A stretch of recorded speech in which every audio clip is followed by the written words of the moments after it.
निशी डाक का शाप गांव कलयूर में एक पुरानी किंवदंती थी। लोगों का कहना था कि रात के तीसरे पहर जब चारों तरफ सन्नाटा छा जाता है, एक अजीब सी आवाज सुनाई देती है। ये आवाज किसी सत्री की होती है जो नाम लेकर पुकारती है। इसे निशी डाक कहते थे। गांव वालों का मानना था कि जो भी उस आवाज का जवाब देता है वह गायब हो जाता है या किसी भयानक हादसे का शिकार हो जाता है। घटना इस साल पहले गांव के पास एक महिला निशी की हत्या हो गई थी। उसका शव जंगल में मिला था। लोग कहते थे कि उसकी आत्मा अब बदला लेना चाहती है। तभी से गांव में ये अजीब घटनाएं शुरू हुई। मुख्य पात्र राघव एक युवा लड़का जो इन अफवाहों पर यकीन नहीं करता। तब मीरा राघव की बहन जो निशी डाक से डरती है। पंडित गोपाल गांव के बुजुर्ग जो निशी के अतीत के बारे में सब जानते हैं। कहानी की शुरुआत राघव को निशी डाक की सच्चाई जानने की जिद हो जाती है। एक रात वह अकेले जंगल की ओर निकल पड़ता है। तभी उसे किसी ने नाम लेकर पुकारा। वह रुक गया और पीछे मुड़कर देखा, लेकिन वहां कोई नहीं था। जैसे ही उसने आवाज का जवाब देने की कोशिश की, पंडित गोपाल वहां पहुंच गए और उसे रोक दिया। पंडित ने बताया कि निशी की आत्मा को शांति तभी मिलेगी जब उसकी हत्या के पीछे छिपा सच सामने आएगा। राघव और मीरा मिलकर निशी की हत्या की गुत्थी सुलझाने का फैसला करते हैं। अंत जांच करते करते उन्हें पता चलता है कि निशी की हत्या गांव के मुखिया ने की थी, क्योंकि वह उनकी काली करतूत का भंडाफोड़ करने वाली थी। राघव और मीरा उसकी सच्चाई सबके सामने लाते हैं। मुखिया के पकड़े जाने के बाद पंडित गोपाल निशी की आत्मा का तर्पण करते हैं। निशी डाक की आवाज हमेशा के लिए शांत हो जाती है, लेकिन गांव के लोग आज भी उस रात को याद कर सिहर उठते हैं। यह कहानी निशी डाक के रहस्य और इंसानी लालच का प्रतीक बनकर सामने आती है। मुखिया की गिरफ्तारी और तर्पण के बाद गांव वालों ने सोचा कि सब खत्म हो गया है, लेकिन ऐसा नहीं था। निशी की आवाज बंद हो गई थी, लेकिन जंगल के पास की हवाएं और भी सर्द हो चुकी थीं। लोग अब भी उस तरफ जाने से डरते थे। एक नई घटना कुछ ही दिनों बाद गांव की एक लड़की शालू अचानक गायब हो गई। वह जंगल के पास मवेशियों को चराने गई थी। उसकी आखिरी चीख सुनने वालों ने दावा किया कि उन्होंने वही निशी डाक की आवाज सुनी थी।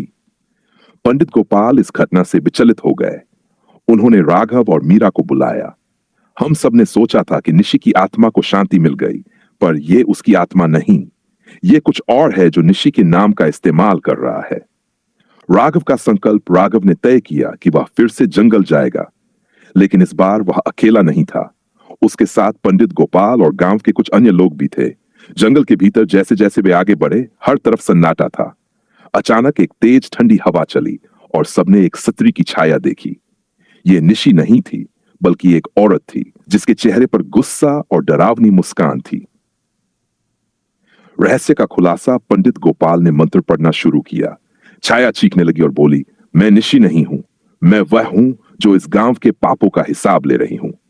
पता चला कि यह आत्मा रंजना नाम की एक महिला की थी, जिसे कई साल पहले गांव के प्रभावशाली लोगों ने मार दिया था।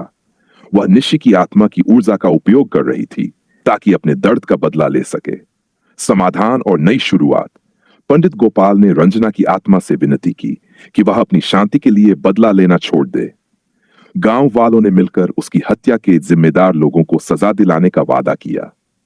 आखिरकार पंडित गोपाल और राव ने मिलकर तांत्रिक विधि से रंजना की आत्मा को मुक्त किया, लेकिन जंगल अभी वीरान था। लोग कहते हैं निशी डाक बंद हो गई, लेकिन जंगल की हवाओं में अब भी दर्द और रहस्य की एक अनसुनी कहानी छुपी हुई है। क्या यह सच में अंत था, या जंगल ने एक और रहस्य अपने भीतर समेट लिया था? एक नई चेतावनी। गांव में शांति लौट आई थी, लेकिन कुछ महीने बाद एक अजीब घटना घटी। शालू जो कुछ समय पहले गायब हो गई थी, अचानक एक रात बिना किसी याद के अपने घर लौटी। उसके चेहरे पर भय और अनकहे आंसू थे, जैसे वह कुछ देख चुकी हो जिसे शब्दों में नहीं बांटा जा सकता था। उसकी आंखों में एक अलग ही चमक थी।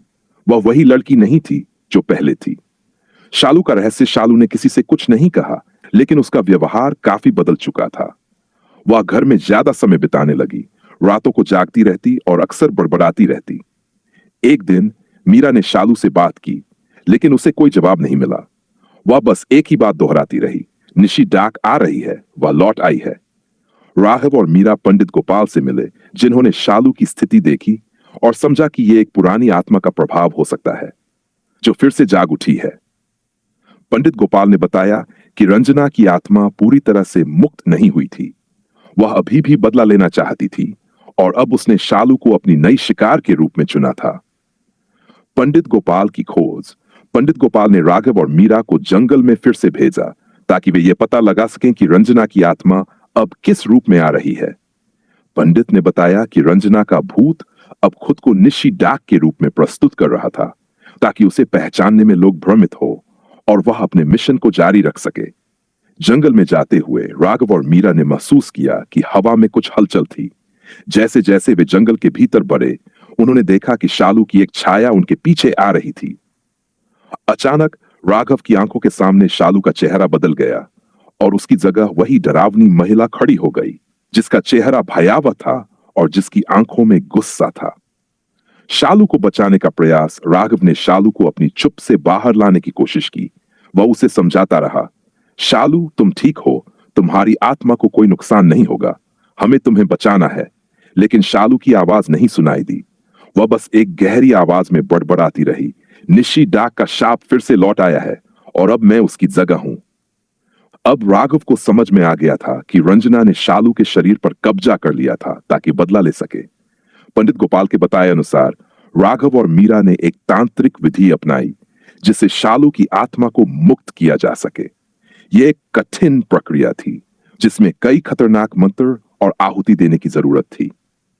अंतिम संघर्ष तंत्र मंत्र का जादू शालू पर असर दिखाने लगा। शालू की आंखों में वह डरावनी चमक कम होने लगी और उसकी आवाज हल्की पड़ने लगी। जब आखिरी मंत्र पढ़ा गया तो रंजना की आत्मा शालू से बाहर निकली और जंगल के भीतर खो गई।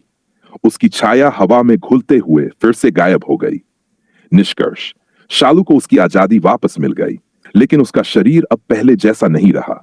वह शांति से वापस अपने घर चली गई और गांव वाले ये समझ गए कि निशी डाक का शाप केवल एक नाम नहीं था, यह बदला लेने वाली एक आत्मा का प्रतीक बन चुका था। अब तक यह कहानी गांव के बच्चों तक फैल चुकी थी और हर कोई यह जानता था कि जंगल की अंधेरी रातें किसी अनकहे रहस्य से भरी होती हैं। लोग अब भी निशी डाक का नाम लेकर डरते थे, लेकिन अब उनकी आवाज में एक चेतावनी थी। निशी डाक अब न केवल एक नाम था, बल्कि एक आगाह करने वाला शाप था जो कभी भी लौट सकता था।